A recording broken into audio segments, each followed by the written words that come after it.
Hi friends, welcome to baby Kishan Kannada YouTube channel. ಯಾರೆಲ್ಲ ಮಹಿಳೆಯರು pregnancy planning ಮಾಡ್ತಾ ಇದ್ದಾರೆ, ಇನ್ ಕೇಸ್ ಪೀರಿಯಡ್ಸ್ ಮಿಸ್ ಆಯಿತು ಅಂತಂದರೆ ಒಂದು ವಾರದ ನಂತರ UPT ಕಿಟ್ಟಲ್ಲಿ ಈ ಒಂದು ಟೆಸ್ಟನ್ನು ಮಾಡ್ಕೊಳ್ತಾರೆ. ಅದರಲ್ಲಿ 2 ಪಿಂಕ್ ಲೈನ್ ಬಂದಿದೆ ಆ ಕಿಟ್ಟಲ್ಲಿ ಅಂತ ಅಂದರೆ ಅವರು ಪ್ರೆಗ್ನೆಂಟ್ ಆಗಿದ್ದಾರೆ ಅಂತ ಅರ್ಥ.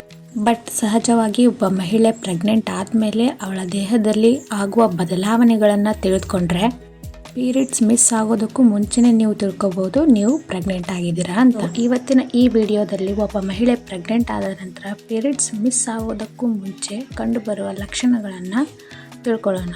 ಸೊ ಮೊದಲಿಗೆ ಮೂಡ್ ಸ್ವಿಂಗ್ಸ್. ಹೌದು ಫ್ರೆಂಡ್ಸ್, ಕೆಲವೊಂದಿಷ್ಟು ಹಾರ್ಮೋನ್ಗಳ ವೇರಿಯೇಷನಿಂದ ಮಹಿಳೆಯ ದೇಹದಲ್ಲಿ ಮೂಡ್ ಸ್ವಿಂಗ್ಸ್ ನಾವು ನೋಡ್ಬೋದು. ಮಹಿಳೆಯ ದೇಹದಲ್ಲಿ ಆಲ್ರೆಡಿ ಈಸ್ಟ್ರೋಜನ್ ಮತ್ತು ಪ್ರೊಜೆಸ್ಟ್ರಾನ್ ಹಾರ್ಮೋನ್ ಜಾಸ್ತಿ ಆಗಿರೋದ್ರಿಂದ ಮೂಡ್ ಸ್ವಿಂಗ್ಸನ್ನು ನಾವು ನೋಡ್ಬೋದು. ಕೆಲವೊಮ್ಮೆ ಅವರಿಗೆ ಒಳ್ಳೆಯ ಒಂದು ಮೂಡ್ ಆಗಿದ್ದರೆ ಕೆಲವೊಮ್ಮೆ ಅವರಿಗೆ ತುಂಬ ದುಃಖಭರಿತವಾದ ಮೂಡ್ ಆಗಿರುತ್ತೆ. ತುಂಬಾ ಸಿಟ್ಟು ಮಾಡ್ಕೊಳ್ಳೋದು, ತುಂಬಾ ಸ್ಯಾಡ್ ಆಗಿರೋದು, ಈ ಥರ ಮೂಡ್ ವೇರಿಯೇಷನ್ಸ್ ಆಗ್ತಾ ಇರುತ್ತೆ. ಸೊ ನೆಕ್ಸ್ಟ್ ಬಂದರೆ ಅನ್ಯೂಶುವಲ್ ಹಂಗರ್. ಇದಕ್ಕೆ ಏನು ಕಾರಣ ಅಂದರೆ ಮಹಿಳೆಗೆ ಎಕ್ಸ್ಟ್ರಾ 300 ಕ್ಯಾಲೋರೀಸ್ ಬೇಕಾಗಿರುತ್ತೆ for baby development during pregnancy. So ಆದ ಕಾರಣವಾಗಿ ಅವರಿಗೆ ಮೊದಲಿಗಿಂತನೂ ತುಂಬಾ ಜಾಸ್ತಿ ಹಸಿವಾಗ್ತಾ ಇರುತ್ತೆ ಒಬ್ಬ ಮಹಿಳೆ ಪ್ರೆಗ್ನೆಂಟ್ ಆದ ನಂತರ. ಸೊ ನೆಕ್ಸ್ಟ್ ಹೋಗೋದಾದರೆ ಹೆಡ್ ಏಕ್. ಓಕೆ, ಒಬ್ಬ ಮಹಿಳೆ ಪ್ರೆಗ್ನೆಂಟ್ ಆದ ನಂತರ ಹಾರ್ಮೋನ್ಸ್ನ ವೇರಿಯೇಷನ್ ಆದ ಕಾರಣದಿಂದ ತಲೆನೋವು ಕೂಡ ಕಾಣಿಸ್ಕೊಳ್ಬಹುದು. ಮತ್ತು ಇನ್ನು ನೋಡೋದಾದರೆ ಅನ್ಯೂಶುವಲ್ ಡ್ರೀಮ್ಸ್ ಅಂದರೆ ಕನಸುಗಳು. ಹೌದು ಫ್ರೆಂಡ್ಸ್, ಹಾರ್ಮೋನ್ಗಳ ಫ್ಲಕ್ಚುಯೇಷನಿಂದ ಒಬ್ಬ ಪ್ರೆಗ್ನೆಂಟ್ ವುಮೆನ್ನಲ್ಲಿ ಈ ಅನ್ಯೂಶುವಲ್ ಡ್ರೀಮ್ಸ್ ಅಂದರೆ ಕನಸುಗಳನ್ನು ನಾವು ನೋಡ್ಬೋದು. ಅದರಲ್ಲಿ ಬಿಫೋರ್ ಪ್ರೆಗ್ನೆನ್ಸಿ ಅವ್ರು ಪ್ರೆಗ್ನೆಂಟ್ ಆಗಿರೋ ಥರ ಕನಸು ಅಥವಾ ಒಂದು ಮಗುವಿನ ಕನಸು ಆ ಥರ ಅವ್ರಿಗೆ ಕನಸುಗಳು ಬೀಳ್ಬೋದು. ಮತ್ತು ನೋಡೋದಾದರೆ ಬೇಸಲ್ ಬಾಡಿ ಟೆಂಪ್ರೇಚರ್ ಜಾಸ್ತಿ ಆಗುತ್ತೆ, ಅಂದರೆ ಬಾಡಿ ಟೆಂಪ್ರೇಚರ್ ಇನ್ಕ್ರೀಸ್ ಆಗುತ್ತೆ. ಯಾರೆಲ್ಲ ಮಹಿಳೆಯರಲ್ಲಿ ಇಂಪ್ಲಾಂಟೇಷನ್ ಸಕ್ಸಸ್ಫುಲ್ ಆಗಿದೆಯೋ ಅವರಲ್ಲಿ ಬಾಡಿ ಟೆಂಪ್ರೇಚರ್ 1 ಡಿಗ್ರಿಯಷ್ಟು ಜಾಸ್ತಿ ಆಗಿರುತ್ತೆ. ಅಂದರೆ ನಿಮ್ಮ ಬಾಡಿ ಟೆಂಪ್ರೇಚರ್ 97 ಇತ್ತು ಅಂತಂದರೆ ಅದು 98 ಡಿಗ್ರಿ ಫ್ಯಾರನ್ಹೀಟ್ ಅಥವಾ ಹೆಚ್ಚು ಕೂಡ ಆಗಿರ್ಬೋದು. ಈ ರೀತಿ ಬೇಸಲ್ ಬಾಡಿ ಟೆಂಪ್ರೇಚರ್ ಜಾಸ್ತಿ ಆಗಿದ್ರೂ ಕೂಡ ನೀವು ಪ್ರೆಗ್ನೆಂಟ್ ಆಗಿರ್ಬೋದು ಅಂತ ಇಂಡಿಕೇಟ್ ಮಾಡುತ್ತೆ. ಮತ್ತು ನೆಕ್ಸ್ಟ್ ಬರೋದಾದರೆ ಮಿಸ್ಡ್ ಪೀರಿಯಡ್ಸ್.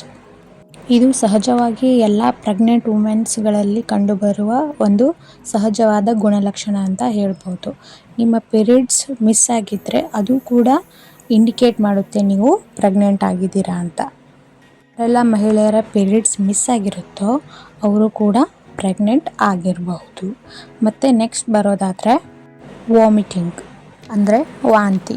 ಯಾರೆಲ್ಲ ಮಹಿಳೆಯರು ಪ್ರೆಗ್ನೆಂಟ್ ಆಗಿದ್ದೀರಾ, ಇಂಪ್ಲಾಂಟೇಷನ್ ಸಕ್ಸಸ್ಫುಲ್ ಆದ ನಂತರ HCG ಹಾರ್ಮೋನ್ ನಿಮ್ಮ ಗರ್ಭಾಶಯದಲ್ಲಿ ಪ್ರೊಡ್ಯೂಸ್ ಆಗುತ್ತೆ. ಅದಕ್ಕೆ ಹ್ಯೂಮನ್ ಕೊರಿಯಾನಿಕ್ ಗಾನಡೋಟ್ರೋಪಿಕ್ ಹಾರ್ಮೋನ್ ಅಂತ ಕರೀತಾರೆ. ಆ ಹಾರ್ಮೋನ್ ಇನ್ಫ್ಲೂಯೆನ್ಸಿಂದ ನಿಮಗೆ ವಾಂತಿ ಬರುವ ಸಾಧ್ಯತೆ ಕೂಡ ಇರುತ್ತದೆ.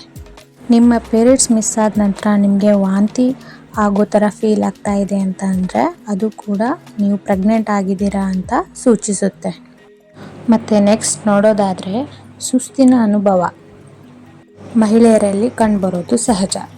ಯಾರೆಲ್ಲ ಮಹಿಳೆಯರು ಪ್ರೆಗ್ನೆಂಟ್ ಆಗಿದ್ದಾರೆ, ಇಂಪ್ಲಾಂಟೇಷನ್ ಸಕ್ಸಸ್ಫುಲ್ ಆದ ನಂತರ ಸುಸ್ತು ಕೂಡ ಅವರಲ್ಲಿ ಕಂಡುಬರುತ್ತೆ. ಯಾಕೆಂದರೆ ಬೇಬಿಯ ಡೆವಲಪ್ಮೆಂಟ್ಗೋಸ್ಕರ ಮಹಿಳೆಯ ದೇಹದಲ್ಲಿ ಬ್ಲಡ್ ಸರ್ಕ್ಯುಲೇಷನ್ ತುಂಬಾ ಜಾಸ್ತಿ ಆಗಿರುತ್ತೆ. ಆದ ಕಾರಣ ಸುಸ್ತಿನ ಅನುಭವ ಕೂಡ ಒಬ್ಬ ಪ್ರೆಗ್ನೆಂಟ್ ವುಮೆನಲ್ಲಿ ನಾವು ಕಾಣ್ಬೋದು. ಮತ್ತು ನೆಕ್ಸ್ಟ್ ಬರೋದಾದರೆ ಲೋವರ್ ಬ್ಯಾಕ್ ಪೇನ್. ಮೊದಲೇ ಹೇಳಿರೋ ಹಾಗೆ ಇಂಪ್ಲಾಂಟೇಷನ್ ಸಕ್ಸಸ್ಫುಲ್ ಆದ ನಂತರ ಮಹಿಳೆಯರಲ್ಲಿ ಅವಳ ಗರ್ಭಾಶಯವು ಗರ್ಭಧಾರಣೆಗೆ ರೆಡಿಯಾಗುತ್ತೆ. ಗರ್ಭಾಶಯದಲ್ಲಿ ಮಗುವಿನ ಬೆಳವಣಿಗೆ ಆಗ್ತಾ ಇದ್ದಂತೆ ಒಬ್ಬ ಮಹಿಳೆಗೆ ಕೆಳ ಹೊಟ್ಟೆ ನೋವು ಅಥವಾ ಲೋವರ್ ಬ್ಯಾಕ್ ಪೇನ್ ಅಂದರೆ ಸೊಂಟ ನೋವು ಕೂಡ ನಾವು ಕಾಣಬಹುದು. ಹಾಗೆ ನೆಕ್ಸ್ಟ್ ಬರೋದಾದರೆ ಬ್ಲೋಟಿಂಗ್ ಅಂದರೆ ನಿಮ್ಮ ಹೊಟ್ಟೆಯಲ್ಲಿ ಗ್ಯಾಸ್ ತುಂಬಿರೋ ಹಾಗೆ ಅಥವಾ ಉಬ್ಬಿರೋ ಹಾಗೆ ಫೀಲ್ ಆದರೆ ಅದು ನಿಮಗೆ ಪ್ರೆಗ್ನೆನ್ಸಿ ಪಾಸಿಟಿವ್ ಅಂತಲೇ ಅರ್ಥ. ಯಾಕೆ ಅಂದರೆ ಇಲ್ಲಿ ಮಗು ತನ್ನ ಬೆಳವಣಿಗೆಗೋಸ್ಕರ ಜಾಗನ ಮಾಡ್ಕೊತಿರುತ್ತೆ. ಆಗ ನಿಮಗೆ ಕೆಳ ಹೊಟ್ಟೆ ಒಂಥರ ಉಬ್ಬಿರೋ ಥರ ಅನಿಸ್ಬೋದು. ಇದು ಕೂಡ ನೀವು ಪ್ರೆಗ್ನೆಂಟ್ ಆಗಿದ್ದೀರಾ ಅಂತ ಸೂಚಿಸುತ್ತೆ. ಮತ್ತು ಕೆಲವೊಂದಿಷ್ಟು ಮಹಿಳೆಯರಲ್ಲಿ ಅರ್ಜೆನ್ಸಿ ಆಫ್ ಯೂರಿನೇಷನ್ ಅಂದರೆ ಅವರು ತುಂಬ ಸಲ ಯೂರಿನ್ ಪಾಸ್ ಮಾಡೋಕ್ಕೆ ಹೋಗ್ತಿರ್ತಾರೆ. ಇದಕ್ಕೆ ಕಾರಣ ಏನಂದರೆ ಗರ್ಭಾಶಯದಲ್ಲಿ ಬೆಳೀತಿರೋ ಮಗು ಮೂತ್ರಪಿಂಡದ ಮೇಲೆ ತನ್ನ ಭಾರವನ್ನು ಹಾಕುತ್ತೆ. ಆದ ಕಾರಣ ಮಹಿಳೆಯರಲ್ಲಿ ಅರ್ಜೆನ್ಸಿ ಆಫ್ ಯೂರಿನೇಷನ್ ಅಂದರೆ ತುಂಬ ಸಲ ಯೂರಿನ್ ಪಾಸ್ ಮಾಡ್ತಿರ್ತಾರೆ. ಇದು ಕೂಡ ನೀವು ಪ್ರೆಗ್ನೆಂಟ್ ಆಗಿದ್ದೀರಾ ಅಂತ ಸೂಚಿಸುತ್ತೆ. ಮತ್ತು ತುಂಬ ಜನ ಮಹಿಳೆಯರಲ್ಲಿ ಅವರು ಪ್ರೆಗ್ನೆಂಟ್ ಆದ ನಂತರ ಅವರ ಬಾಡಿಯಲ್ಲಿ ಫ್ಲೂಯಿಡ್ ಸರ್ಕ್ಯುಲೇಷನ್ ಕೂಡ ಜಾಸ್ತಿ ಆಗಿರುತ್ತೆ. ಆದ ಕಾರಣ ಅವರ ಬಾಡಿಯಲ್ಲಿ ವೈಟ್ ಡಿಸ್ಚಾರ್ಜ್ ಕೂಡ ನಾವು ಕಾಣ್ಬೋದು. ಮತ್ತು ತುಂಬ ಜನ ಮಹಿಳೆಯರಲ್ಲಿ ಇಂಪ್ಲಾಂಟೇಷನ್ ಆಗುವ ಸಂದರ್ಭದಲ್ಲಿ ಇಂಪ್ಲಾಂಟೇಷನ್ ಬ್ಲೀಡಿಂಗ್ ಕೂಡ ನಾವು ಕಾಣ್ಬೋದು. ಇದು ತುಂಬ ಲೈಟ್ ಕಲರ್ ಆಗಿ ಇರುತ್ತೆ. ಮಹಿಳೆಯ ಗರ್ಭಾಶಯದಲ್ಲಿ ಇಂಪ್ಲಾಂಟೇಷನ್ ಆಗುವ ಸಂದರ್ಭದಲ್ಲಿ ಲೈಟಾಗಿ ಬ್ಲೀಡಿಂಗ್ ಆಗುವ ಸಾಧ್ಯತೆ ಕೂಡ ಇರುತ್ತೆ. ಇದು ಕೂಡ ಪ್ರೆಗ್ನೆನ್ಸಿ ಪಾಸಿಟಿವ್ ಅಂತಾನೆ ಸೂಚಿಸುತ್ತೆ. ಹಾಗೆ ನೆಕ್ಸ್ಟ್ ನೋಡೋದಾದರೆ ಮಹಿಳೆಯ ನಿಪ್ಪಲ್ ಏರಿಯಾ ಸುತ್ತಲೂ ಸೆಕೆಂಡರಿ ಏರಿಯೋಲಾ ಫಾರ್ಮೇಷನ್ ಆಗುತ್ತೆ. ಹಾಗೆ ಮಹಿಳೆಯ ಸ್ತನಭಾಗವು ಹಾಲನ್ನು ಸಂಗ್ರಹಿಸೋಕೆ ಸ್ಟಾರ್ಟ್ ಮಾಡಿರುತ್ತೆ. ಮಹಿಳೆಯ ನಿಪ್ಪಲ್ ಏರಿಯಾ ಸುತ್ತಲೂ ಪ್ರೈಮರಿ ಮತ್ತು ಸೆಕೆಂಡರಿ ಏರಿಯೋಲಾಗಳು ಫಾರ್ಮೇಷನ್ ಆಗಿರುತ್ತವೆ. ಮತ್ತು ಒಬ್ಬ ಮಹಿಳೆ ಪ್ರೆಗ್ನೆಂಟ್ ಆಗಿದ್ದಾರೆ ಅಂದರೆ ಅವರ ಎದೆ ಭಾಗದಲ್ಲಿ ತುಂಬ ನೋವು ಕೂಡ ಕಾಣಿಸ್ಕೊಳ್ಬಹುದು. ಯಾರೆಲ್ಲ ಮಹಿಳೆಯರು ಪ್ರೆಗ್ನೆಂಟ್ ಆಗಿರ್ತಾರೋ ಅವರ ದೇಹದಲ್ಲಿ ಈಸ್ಟ್ರೋಜನ್ ಹಾರ್ಮೋನ್ ಜಾಸ್ತಿ ಆಗಿರುತ್ತೆ. ಆದ್ದರಿಂದ ಈಸ್ಟ್ರೋಜನ್ ಕಾರಣದಿಂದ ಅವರಿಗೆ ಸ್ಮೆಲ್ ಸೆನ್ಸಿಟಿವಿಟಿ ಕೂಡ ಸ್ಟಾರ್ಟ್ ಆಗಿರುತ್ತೆ. ಕಾಮನ್ ಆಗಿ ಪ್ರೆಗ್ನೆಂಟ್ ಅಲ್ಲದೆ ಇರುವ ಮಹಿಳೆಯರಿಗೆ ಯಾವುದೇ ಸ್ಮೆಲ್ನ ಅನುಭವ ಆಗದೇ ಇದ್ದರೂ ಕೂಡ ಪ್ರೆಗ್ನೆಂಟ್ ಆಗಿರೋ ಮಹಿಳೆಯರಿಗೆ ತುಂಬಾ ಜಾಸ್ತಿ ಸ್ಮೆಲ್ನ ಅನುಭವ ಆಗ್ತಾ ಇರುತ್ತೆ. ಇದಕ್ಕೆ ಸ್ಮೆಲ್ ಸೆನ್ಸಿಟಿವಿಟಿ ಅಂತ ಕೂಡ ಹೇಳ್ತಾರೆ.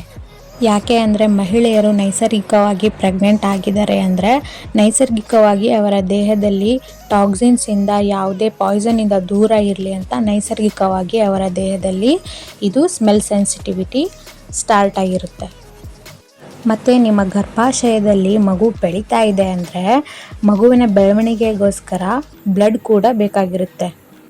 ಅದು ತಾಯಿಯ ಬ್ಲಡ್ಡಿಂದ ಮಗುವಿಗೆ ಹೋಗಬೇಕಾಗಿರೋದ್ರಿಂದ ತಾಯಿಯ BP ಅಂದರೆ ಬ್ಲಡ್ ಪ್ರೆಷರ್ ಕೂಡ ಸ್ಲೈಟಾಗಿ ಜಾಸ್ತಿ ಆಗುವ ಸಾಧ್ಯತೆಗಳಿರುತ್ತೆ.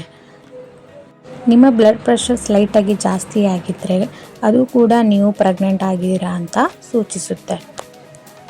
ಮತ್ತು ಮಗುವಿನ ಭಾರ ಹೆಚ್ಚುತ್ತಾ ಇರೋದ್ರಿಂದ ಡೇ ಬೈ ಡೇ ನಿಮಗೆ ತುಂಬ ಸುಸ್ತು ಅಂದರೆ ಡಿಸಿನೆಸ್ ಕೂಡ ಅನಿಸೋಕ್ಕೆ ಸ್ಟಾರ್ಟ್ ಆಗುತ್ತೆ. ಮತ್ತು ಪ್ರೆಗ್ನೆಂಟ್ ಲೇಡಿ ದೇಹದಲ್ಲಿ ಪ್ರೊಜೆಸ್ಟರಾನ್ ಹಾರ್ಮೋನ್ ಜಾಸ್ತಿ ಆಗಿರೋದ್ರಿಂದ ಪಚನ ಶಕ್ತಿ ಕಡಿಮೆ ಆಗುತ್ತೆ. ಆದ್ದರಿಂದ ಅವರಿಗೆ ಕಾನ್ಸ್ಟಿಪೇಷನ್ ಕೂಡ ಆಗುವ ಸಾಧ್ಯತೆಗಳಿರುತ್ತದೆ. ಸೊ ಅರ್ಲಿ ಪ್ರೆಗ್ನೆನ್ಸಿಯಲ್ಲಿ ನಿಮಗೆ ಪ್ರೆಗ್ನೆನ್ಸಿ ಕನ್ಫರ್ಮ್ ಆಗ್ತಿದೆ, ನಿಮಗೆ ಡೌಟ್ ಇದೆ ನೀವು ಪ್ರೆಗ್ನೆಂಟ್ ಇದ್ದೀರಾ ಇಲ್ವಾ, ನಿಮಗೆ ಮಲಬದ್ಧತೆಯ ಪ್ರಾಬ್ಲಮ್ಮು ಕಾನ್ಸ್ಟಿಪೇಷನ್ ಪ್ರಾಬ್ಲಮ್ ಕೂಡ ಇತ್ತು ಅಂತಂದರೆ ಅದು ಕೂಡ ಕನ್ಫರ್ಮ್ ಮಾಡುತ್ತೆ ನೀವು ಪ್ರೆಗ್ನೆಂಟ್ ಆಗಿದ್ದೀರಾ ಅಂತ. ಸೊ ಫ್ರೆಂಡ್ಸ್, ಇಷ್ಟೆಲ್ಲ ಅನುಭವ ನಿಮಗೂ ಆಗ್ತಾ ಇದೆ ಅಂದರೆ ಅದು ಕೂಡ ಸೂಚಿಸುತ್ತೆ ನೀವು ಪ್ರೆಗ್ನೆಂಟ್ ಆಗಿದ್ದೀರಾ ಅಂತ. ಇನ್ ಕೇಸ್ ನಿಮ್ಮಲ್ಲಿ ನಾನು ಹೇಳಿರೋ ಲಕ್ಷಣಗಳಲ್ಲಿ ಯಾವ ಲಕ್ಷಣಗಳು ಕಾಣ್ತಿಲ್ಲ ಮತ್ತು ನಿಮ್ಮ ಪೀರಿಯಡ್ಸ್ ಕೂಡ ಮಿಸ್ ಆಗಿದೆ ಅಂತಂದರೆ ನೀವು ನಿಮ್ಮ ಡಾಕ್ಟರ್ನ ಮೀಟ್ ಮಾಡ್ಕೊಳ್ಳಿ. ಬಿಫೋರ್ ಮೀಟಿಂಗ್ ಡಾಕ್ಟರ್ ಮನೆಯಲ್ಲಿ ಕೂಡ ನೀವು ನಿಮ್ಮ ಪ್ರೆಗ್ನೆನ್ಸಿನ UPT ಕಿಟ್ಟಿಂದ ಕನ್ಫರ್ಮ್ ಮಾಡ್ಕೋಬೋದು. ಈ ಥರ 2 ಪಿಂಕ್ ಲೈನ್ ಬಂದಿತ್ತು ಅಂತಂದರೆ ಅದು ನಿಮ್ಮ ಪ್ರೆಗ್ನೆನ್ಸಿ ಪಾಸಿಟಿವ್ ಅಂತ ಅರ್ಥ. ಸೊ ಫ್ರೆಂಡ್ಸ್, ಇಷ್ಟಾಗಿತ್ತು ಈ ಒಂದು ವಿಡಿಯೋದಲ್ಲಿ ನಾನು ನಿಮಗೋಸ್ಕರ ನೀಡಿರುವಂಥ ಮಾಹಿತಿ. ನಿಮಗೆಲ್ಲರಿಗೂ ಈ ಒಂದು ಮಾಹಿತಿ ಇಷ್ಟ ಆಗಿದೆ ಅಂತಂದರೆ ಚಾನಲ್ಗೆ ಲೈಕ್ ಮಾಡಿ, ಸಬ್ಸ್ಕ್ರೈಬ್ ಮಾಡಿ ಮತ್ತು ಆದಷ್ಟು ಶೇರ್ ಮಾಡಿ. Thank you.